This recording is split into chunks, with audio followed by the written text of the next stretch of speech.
Bismillahirrahmanirrahim. Assalamualaikum warahmatullahi wabarakatuh. Berjumpa kembali di channel Guru Cerdas. Pada kesempatan kali ini kita akan membahas mengenai materi kelas 6 tentang pelajaran 5, yaitu keteladanan Rasulullah SAW dan sahabatnya. Adapun submateri yang akan kita bahas yaitu mengenai kejujuran dan kasih sayang Rasulullah SAW.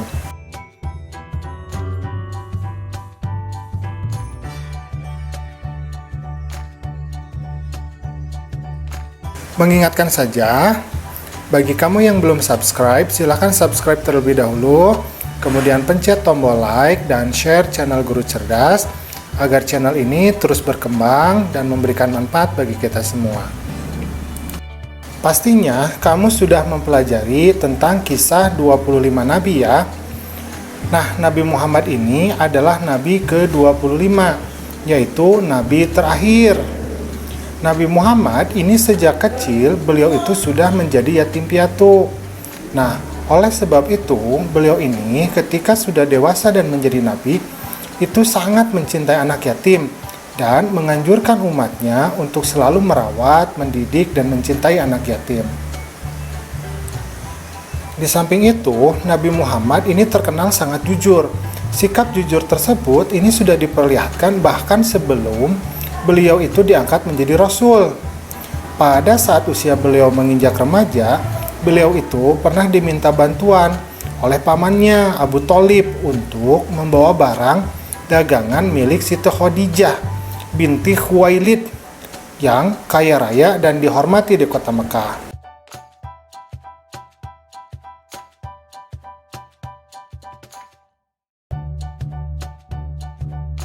Pada usia 35 tahun, Nabi Muhammad bersama-sama dengan orang-orang Quraisy itu diminta untuk memperbaiki Ka'bah. Ketika pembangunan, Ka'bahnya itu sudah sampai ke bagian Hajar Aswad, berarti yang terakhir ya. Nah, orang-orang Quraisy ini kemudian berselisih tentang siapa yang akan mendapatkan kehormatan untuk dapat meletakkan batu Hajar Aswad ke tempatnya semula. Pada akhirnya, mereka pun kemudian bersepakat dan menunjuk Muhammad yang saat itu yang belum jadi Rasul ya, sebagai orang yang tepat untuk melakukan hal tersebut. Kemudian Rasulullah itu menyarankan suatu jalan keluar yang sebelumnya tidak pernah terpikirkan oleh mereka. Beliau mengambil selembar selendang, kemudian Hajar Aswad itu diletakkan di tengah-tengah selendang tersebut. Selanjutnya, beliau kemudian meminta seluruh pemuka kabilah yang berselisih untuk memegang ujung-ujung dari selendang tersebut. Mereka kemudian mengangkat Hajar Aswad itu secara bersama-sama. Nah, setelah mendekati tempatnya, maka Rasulullah sendiri yang kemudian meletakkan Hajar Aswad tersebut ke tempatnya semula. Nah, ini merupakan suatu jalan keluar yang terbaik. Maka seluruh kabilah itu setuju dan meridhoi jalan keluar ini. Mereka pun pada akhirnya tidak jadi saling menumpahkan darah. Maka sejak saat itu, Nabi Muhammad dikenal di antara kaumnya dengan sifat-sifat yang terpuji. Para sahabat dan pengikutnya sangat menghormati dan mencintai beliau, sehingga beliau ini diberi gelar Al-Amin, artinya orang yang dapat dipercaya. Maka mari kita teladani sifat jujur dari Nabi Muhammad ya, dalam kehidupan kita sehari-hari.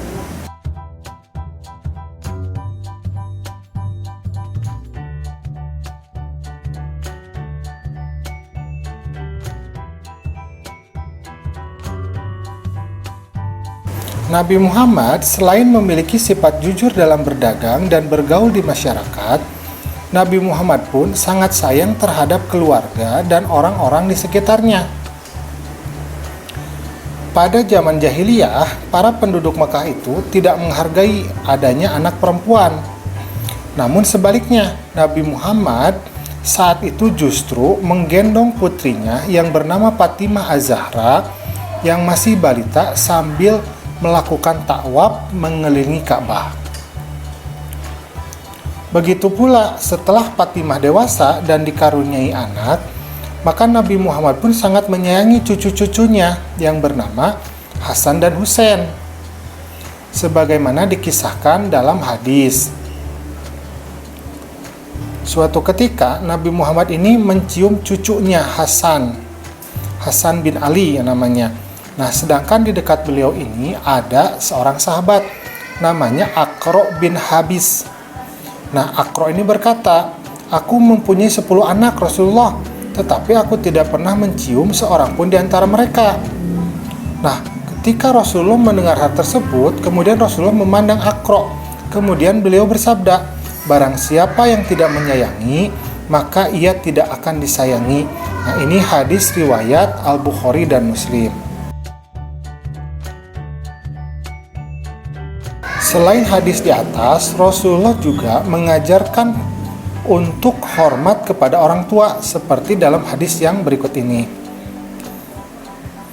Nah, Ibnu Mas'ud ini pernah bertanya kepada Nabi, "Amal apakah yang paling disukai oleh Allah?" Maka Nabi Muhammad menjawab, "Mengerjakan sholat tepat pada waktunya." "Aku bertanya lagi," kata Ibnu Mas'ud, "kemudian apa lagi ya Rasulullah?" Maka Nabi pun menjawab, "Berbaktilah kepada kedua orang tuamu." Maka aku bertanya kembali, "Lalu apa lagi ya Rasulullah?" Kemudian Nabi menjawab, "Jihad fisabilillah." Nah, ini adalah hadis riwayat Al-Bukhari dan Muslim. Rasulullah ini tidak pernah menyakiti hati orang lain. Hal itu dapat dibuktikan dalam hadis beliau yang artinya, "Barang siapa yang beriman kepada Allah dan hari akhir, maka hendaklah ia berkata yang baik atau diam." Hadis riwayat Bukhari dan Muslim. Kepedulian Rasulullah bukan hanya kepada ibadah seperti sholat, atau zakat, tetapi beliau pun peduli terhadap lingkungan hidup. Hal ini tercermin pada perilaku beliau, antara lain sebagai berikut. Yang pertama, Nabi Muhammad itu sangat hemat dalam mempergunakan air. Nah, ini dibuktikan pada anjuran beliau agar umatnya itu tidak berlebihan dalam pemakaian air ketika berwudu. Yang kedua, Nabi Muhammad juga mengajarkan agar kita selaku umat Islam itu tidak melakukan kerusakan di muka bumi. Jadi membuang sampah itu harus pada tempatnya, tidak boleh menebang pohon sembarangan. Nah, itu yang diajarkan oleh Rasulullah tentang lingkungan hidup.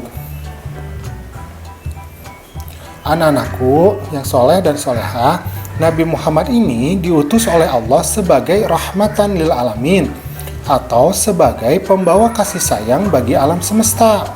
Nah, tentunya kalian ingin tahu lebih jauh, apa sih tujuan Nabi Muhammad itu berdakwah?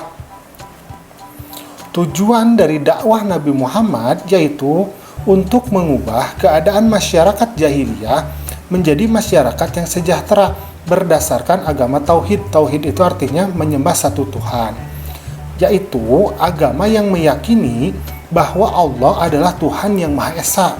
Jadi hanya satu saja. Nah, misi kedamaian dan kesejahteraan hidup tersebut bukan hanya bagi bangsa Arab saja, tetapi juga bagi seluruh alam sampai sekarang hingga nanti di akhir zaman.